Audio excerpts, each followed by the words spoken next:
Hey everybody, it's Andy from EX2 Adventures, and for this training and gear tip, we're actually going to talk about food, or more specifically, food labels. So let me start this by saying that I am not like a registered dietitian. I have no background in nutritional stuff at all, but I have been sort of paying attention more closely than I have really ever in my whole life over the last 6 weeks or so to the types of food I've been eating.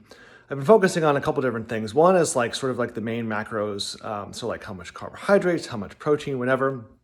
And I will say that there are varying opinions really across the whole spectrum about what types of food you should be eating. It's a really, really interesting set of science around it. So I encourage you to learn more about that and try to figure out what works best for you. However, the science is pretty clear about a couple different things related to food. One is limit processed food, of course, and fast food and all that sort of garbage. But there's been a whole bunch of stuff recently in the last several years about the evils of added sugar and what it does for your body, what it does for your brain, whatever. And so one of the things I've been specifically looking at a lot lately is really, really reading labels carefully and looking at the food that I eat, my family eats, my kids eat, and how much added sugar is there. And it really is pretty remarkable. And so if you don't look at labels, I would encourage you to kind of take a look at it.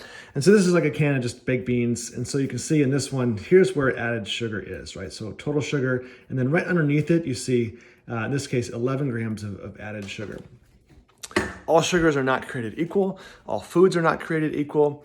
And so, again, I am not a dietitian, but I will tell you that really, it's been really eye-opening for me to look at all the foods that we've been eating as a family.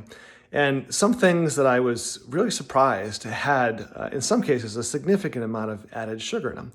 One thing that I've realized and found out through my research is that there are lots of great alternatives out there that may be sort of like the same types of food that maybe don't have sort of the high levels of added sugar that might come in some of the more commercially available brands.